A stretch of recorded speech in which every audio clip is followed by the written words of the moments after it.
What's going on, everybody? Welcome back to another video here on Pig City Hockey. I apologize for not having any free agency news or coverage up sooner. I made this video at like 1:30 last night or whatever it was. I finished it, I'm uploading it, and I guess the upload wasn't complete before I turned my computer off, so I had everything scheduled. I hit close, and I forgot that the video wasn't uploaded, and then lo and behold, when I wake up this morning and I'm at work, the video doesn't get uploaded properly, and now you have to wait until later. But nonetheless, though, there's still been some very interesting news that's happened today, so it kind of works out for the benefit of the viewer, if I'm not gonna lie. So without any further ado, let's jump in and finally start talking about Winnipeg Jets free agency 2025. And with the big thing to get into first, obviously Nikolai Ehlers is still an unrestricted free agent as of recording this video at 4:49. He is still a free agent, so we'll see how that ages. Obviously Chris Johnson said that he expected to see that announcement come today. It didn't. It's already like early morning tomorrow in Denmark or whatever it is right now, so we're gonna have to wait and see. I still have my fingers crossed, but I don't know. Especially after what just happened like an hour ago with this Gustav Nyquist contract, 1 year for $3.25 million. I think that kind of signals that Nikolai Ehlers might be on his way out. I hope to God that's not true, because if you're betting all your stock on Gustav Nyquist having a rebound year, I know he had 28 points last year, but he was not good last year. Now he played on Nashville, terrible team, and then he played on Minnesota, which had its hot and cold moments, but nonetheless, this isn't, the mid-2010s anymore. Like, when you acquire Gustav Nyquist, 10 years ago even, that would have been a pretty good thing for the Jets to acquire. But at this point in his career, they're just putting a lot of chips in on older players, having really good rebound years. And I just don't know how I feel about that. Like, again, I'm not going to hate this signing. I think that there could be potential here. Obviously, 27 points is not a terrible season by any means, split between two clubs. So we're going to have to wait and see what he can do in a healthy full year with the Jets. But as of right now, it looks like Gustav Nyquist is a Winnipeg Jet. Now, getting into some other signings that I find interesting, Koepke was signed to a 1 year, $1 million contract. He played last year with Boston and played the 2 years prior to that in the NHL and between the AHL with Tampa Bay.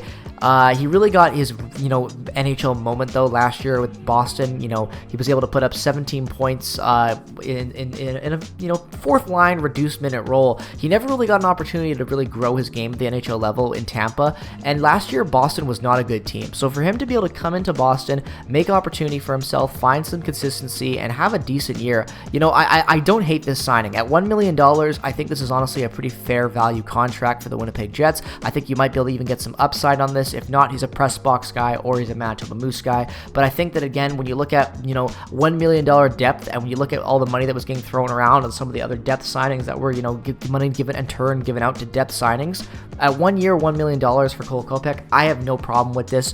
On the other hand, though, the flip side of this Cole Koepke deal is the Tanner Pearson deal. Identical 1 year, $1 million contracts. Now, again, Tanner Pearson a few years ago, 5 years ago, I would have been all for this. But at this point in his career, I know he had 27 points last year with Vegas, and that was a really big, rebound for where he was with Montreal the year before.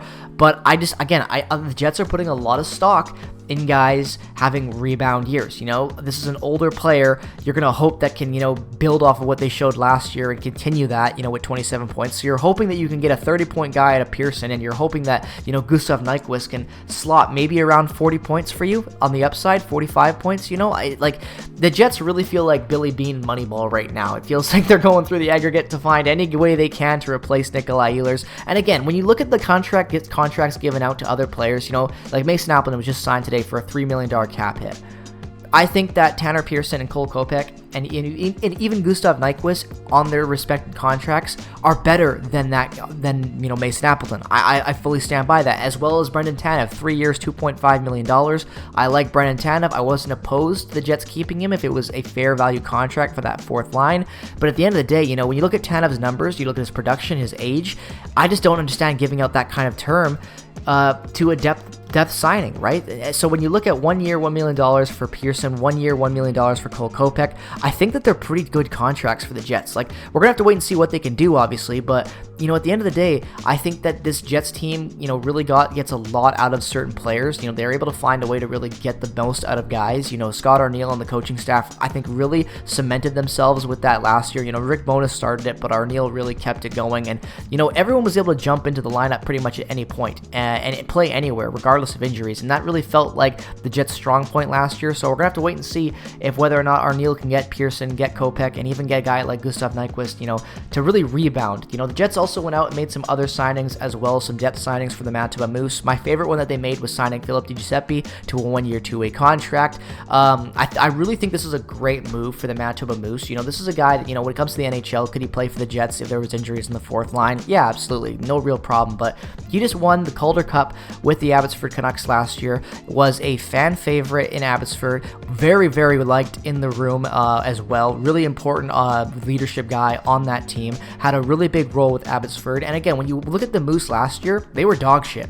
And when you look at developing prospects, you kind of need decent players to develop prospects, and the Jets don't really have any good culture guys on the Moose right now. So, you know, I have no problem with this contract from the Moose standpoint. I actually think it's pretty good for the franchise to bring in proven AHL winners that can help create a culture for the Manitoba Moose. They desperately need that. So, Philip DiGiuseppe, welcome to Winnipeg, and I hope you have a great year with the Manitoba Moose. As well as Kyle Clegg was signed yesterday to a two-way deal. I'm not really going to get into it. Again, decent defensive metric numbers at the AHL level, just kind of a Dylan Coghlan replacement, honestly, nothing really fancy, and that kind of goes for every one of the other replacements that the Jets signed. All of these guys are just going to be AHL depth. I doubt that even any of them really get an opportunity. Maybe you'll see a guy like Philip DiGiuseppe get a opportunity if there's a lot of injuries, because, you know, he had some time he played some games for the Canucks and he wasn't terrible, but nonetheless, most of these guys are just depth signings for the Moose, and I think that's a good thing. The Moose were terrible last year. I like all these guys. I think they're good additions to the club. So again, go out there and sign, you know, experienced AHLers that have a proven track record that can, you know, help the Moose and help guys develop. When you look at the actual lineup though for next year, this is what I got right now. Again, you're kind of missing that right wing spot, you know, like obviously like you could slot somebody in there. I hope to God it's not Nyquist, but this team is just looking stretched right now. Like the Jets are obviously going to have to approach the trade market very hastily.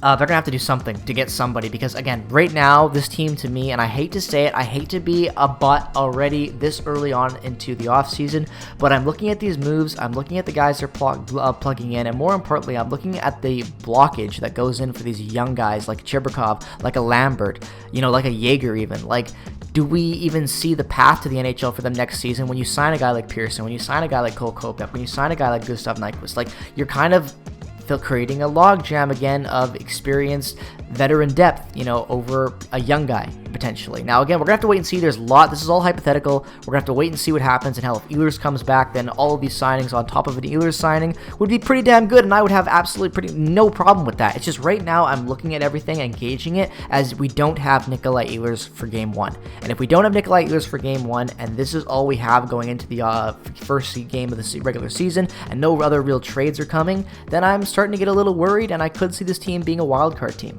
I know that's crazy to say after a President's Trophy campaign, but the Jets are going to have to go out there and do more, because I just don't see Nyquist, Pearson, and Koepke really being the difference makers that the Jets need, especially when you look at, you know, the departure potentially of Ehlers. So let me know your thoughts in the comment section below, as always, how you're feeling about this, Jets fans. It's been a crazy 48 hours, so let me know your thoughts in the comment section below, as always. Thank you so much for watching this video, and again, I apologize for it out being late. Hopefully, we'll be able to get some consistency for the videos in the near future.